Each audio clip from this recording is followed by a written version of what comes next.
आज का वीडियो चिकित्सकों के लिए। दोस्तों, चिकित्सकों के लिए यह बहुत महत्वपूर्ण वीडियो इसलिए बनाना जरूरी हुआ कि मेरे अनेक जो डॉक्टर्स मित्र हैं उनके लिए यह मेरा एक सम्मान स्वरूप ये एक वीडियो है। आपका नर्सिंग होम है, आपका चिकित्सकीय संस्थान है, आपकी लैब है, आप एक हॉस्पिटल बनाने जा रहे हैं, तो वास्तु के कुछ शास्त्रीय सिद्धांतों को आप अपनाएंगे तो निश्चित रूप से आपको बहुत फायदा मिलेगा।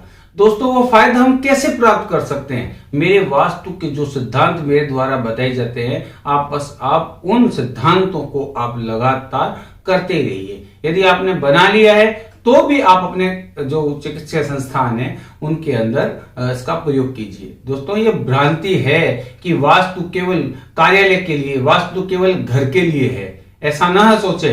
वास्तु आपकी संस्थान के लिए, आपकी चिकित्सा के लिए भी बहुत उतना ही जरूरी है जितना घर के लिए। आप देखते हैं कि चिकित्सा संस्थानों में आजकल, हॉस्पिटलों में, आपसी मरीजों में और डॉक्टर्स में आपसी तनाव बहुत ज्यादा हो जाता है।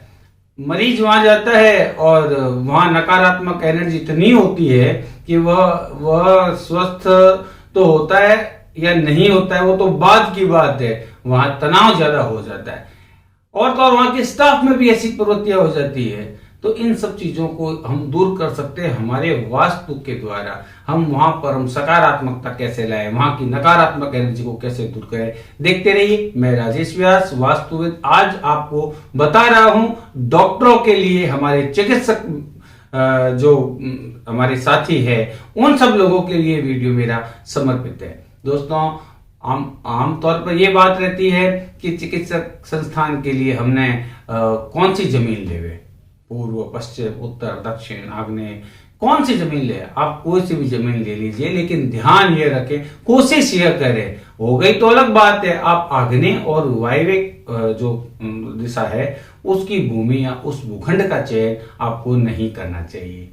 दोस्तों, आग्नेय और वायव्य कोण के जो भूखंड होते हैं वो चिकित्सकीय संस्थानों के लिए अच्छे नहीं माने जाते हैं। दूसरा, प्लॉट का मुंह में, जैसे आपको बता रहा हूं, पूर्व दिशा का यदि प्लॉट होता है तो सर्वश्रेष्ठ माना जाता है, उत्तर दिशा का भी बहुत अच्छा माना जाता है। और आप ध्यान रखें, जब भी आप अपना चिकित्सा संस्थान बनाएं तो पर्याप्त खुला स्थान रखें। जितना खुला स्थान रहेगा, आगे की ओर और पीछे की ओर जितना वेंटिलेशन रहेगा, सूर्य की किरणें जितनी ज्यादा रहेगी, वहां पर सकारात्मकताएं उतनी ही अच्छी आएगी। अब कुछ बहुत सारी महत्वपूर्ण बात होती है, जैसे ब्लड बैंक कहाँ रखें, डॉक्टर कहाँ बैठेंगे, और डॉक्टर भी कई तरह के होते हैं, फिजियोथेरेपिस्ट होते हैं, स्त्री रोग विशेषज्ञ होते हैं, रेडियोलॉजिस्ट होते हैं, जनरल फिजिशियन होते हैं, हार्ट के रोगी होते हैं, हार्ट के डॉक्टर्स होते हैं। तो ऐसे कितने प्रकार के डॉक्टर होते हैं, उन सबके बैठने की कैसे कैसे व्यवस्था की जाए, ये सारी बातें वास्तु के अंदर मैं आज आपको बता रहा हूँ। डॉक्टर कहां पर बैठे, ये बहुत महत्वपूर्ण बात है। दोस्तों, डॉक्टर को बैठने के लिए आपके चिकित्सा संस्थान के अंदर नॉर्थ ईस्ट, उत्तर और पूर्व का जो जोन है या नॉर्थ दिशा का जो जोन है वह सर्वश्रेष्ठ माना जाता है। आप यदि उसी स्थान पर बैठ के आप अपने मरीज का इलाज करेंगे तो मरीज जल्दी ठीक होगा, आपकी प्रसिद्धि उतनी ही ज्यादा होगी। तो आप ध्यान रखें, यदि डॉक्टर नॉर्थ ईस्ट और नॉर्थ में बैठता है तो सुपर डुपर हिट रहेगा, ये ध्यान रख लो आप। दूसरी बात, ब्लड बैंक कहां रखें? दक्षिण में आप ब्लड बैंक रख सकते हैं। दक्षिण में कारक क्या होता है? मंगल होता है, ब्लड मंगल का कारक होता है। तो आपका यदि हॉस्पिटल में ब्लड बैंक बनाना चाहे तो आप ब्लड बैंक दक्षिण दिशा में बना सकते हैं। जैसे हड्डियों के डॉक्टर है और उनको प्लास्टर चढ़ाना है, तो प्लास्टर का जो रूम है, प्लास्टर का रूम आप पश्चिम में बना सकते हैं। वहां का शनि होता है, देवता जो शनि होता है, तो वहां ये हड्डियों का जो देवता भी शनि है, तो वो अच्छा वहां काम करेगा। गहन चिकित्सा इकाई है तो आप गहन चिकित्सा इकाई आप उत्तर में बना सकते हैं, पूर्व में बना सकते हैं, ईशान कोण में बना सकते हैं। और जैसे आपके स्त्री रोग है या प्रसूति गृह है तो प्रसूति गृह आप नैऋत्य दिशा बना सकते हैं। वहां का स्थान का जो मालिक कौन होता है? राहु होता है, अच्छा प्रभाव देगा। रोगियों के लिए प्रतीक्षा कक्ष बनाना है आपको तो आप साउथ की दिशा में बनाइए, बहुत अच्छा काम करेगा। याद रख लो आप। और रोगियों को भर्ती करना है तो रोगियों की भर्ती करने का कक्ष उत्तर में बना सकते हैं, आप पश्चिम में बना सकते हैं, और उत्तर और पश्चिम का जो कोना जिसको वायव्य कोण कहते हैं आप वहां पर भी बनाइए। दोस्तों ध्यान रखें, स्पेशली बता रहा हूं आपको, यदि आप अपने हॉस्पिटल बना रहे हैं तो शौचालय जो है साउथ और वेस्ट में ही बनाएं। आप रंग की बात करते हैं तो आपके नर्सिंग होम, आपके चिकित्सा संस्थानों और आपकी लैब, इनका जो कलर है वो हल्का ऑफ वाइट हो सकता है, और आप हरा रंग, नीला, लाइट नीला कलर और सफेद रंग, ऐसे आप रंगों का इस्तेमाल कर सकते हैं। आपकी यदि मरीज हॉस्पिटल बड़ी है, 50-100 बेड की आपकी हॉस्पिटल है, या आपका अच्छा नर्सिंग होम है, वहां मरीजों की भर्ती रहने की व्यवस्था है, तो आप मरीजों के लिए आप कंबल का रंग भी जो है वो लाल रंग का रखें, या गुलाबी रंग का भी रख सकते हैं, वो जल्दी ठीक होगा। बिस्तर का जो चादर है वो सफेद रखें।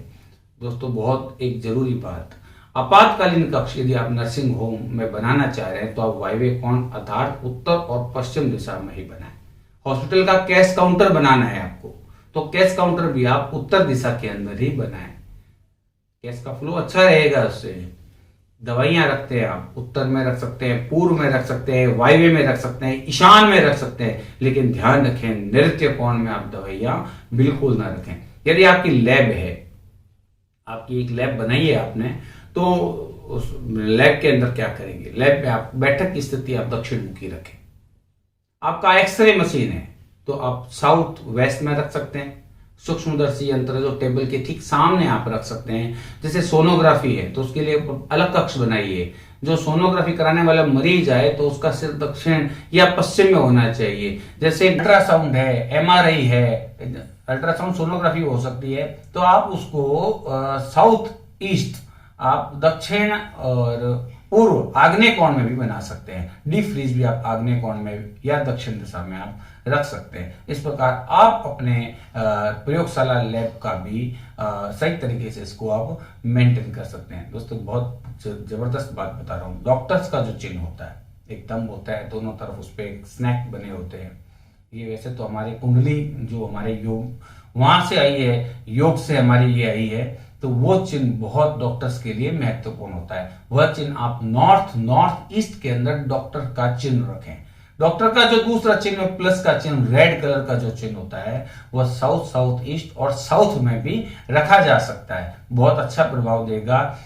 लेकिन ध्यान रखें दोस्तों, आपके चिकित्सा संस्थान के अंदर का वातावरण बहुत अच्छा होना चाहिए। वहां पर आप कभी भी आर्टिफिशियल जो फ्लावर होते हैं, आर्टिफिशियल जो गमले होते हैं, पत्ते होते हैं, सूखे पत्ते होते हैं, ऐसे आप उसका प्रयोग ना करें। आप नेचुरल प्लांट का ही आप उपयोग करें। उसके अलावा आप हिंसक तस्वीरें वहां पर नहीं लगाएं।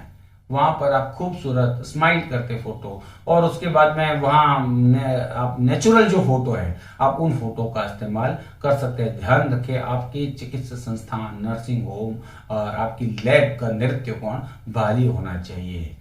हाँ दोस्तों, ये बाहरी जरूरी है। एक बात और, आप यदि चिकित्सा संस्थान आप खोल रहे हैं या नया बना रहे हैं या बना बनाया, तो ध्यान रखें आपके चिकित्सा संस्थानों का भ्रम दोष अर्थात सेंटर पॉइंट वो सही होना चाहिए। बीम के दोषों से उसको बचना चाहिए। सीढ़ियां सही स्थान पर होनी चाहिए। यदि आपकी बैठक के ऊपर, आपकी मरीजों के ऊपर, आपके प्रयोगशाला की मशीनों के ऊपर यदि बीम आ गया है ऊपर, तो ये सब कुछ टेंशन में हो जाएगा। वहां अक्सर जगह रहेंगे, मशीनें खराब हो जाएगी, और दूसरी अनेक परेशानियां, जो बीम के दोष, मेरा जो वीडियो है ब्रह्म स्थल के दोष है, आप देखिए अनेक प्रकार की प्रॉब्लम्स उसमें आपके खड़ी हो सकती है। आपका ऑपरेशन थिएटर उत्तर और पूर्व में बनाया जा सकता है। ओटी का जो डॉक्टर है, जो ऑपरेशन करता है, वो डॉक्टर साउथ वेस्ट में बैठना चाहिए। ईएनटी के डॉक्टर है, नाक कान गला के जो डॉक्टर है, उनको उत्तर मुखी होकर बैठना चाहिए। जनरल मेडिसिन, जनरल फिजियोथेरेपिस्ट है, जनरल मेडिसिन जो डॉक्टर्स है, उनको आप नॉर्थ ईस्ट में या WSW, आप समझ रहे हैं, WSW पश्चिम, साउथ और पश्चिम, आप WSW में भी वो बैठ सकते हैं।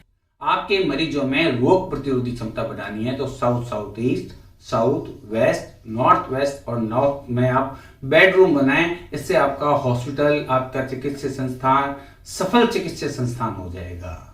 इस प्रकार से दोस्तों आप को मैंने जो चीज बतानी थी वो बताई। आप और क्या चाहते हैं और आपको और क्या चीज मैं बता सकता हूं, वो मुझे आप जरूर आप इनबॉक्स में भेजिए। मैं आपके प्रश्नों का सही सही और अच्छा जवाब देने का प्रयास करूंगा।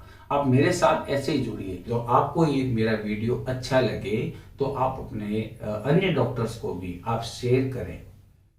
थैंक यू दोस्तों, धन्यवाद।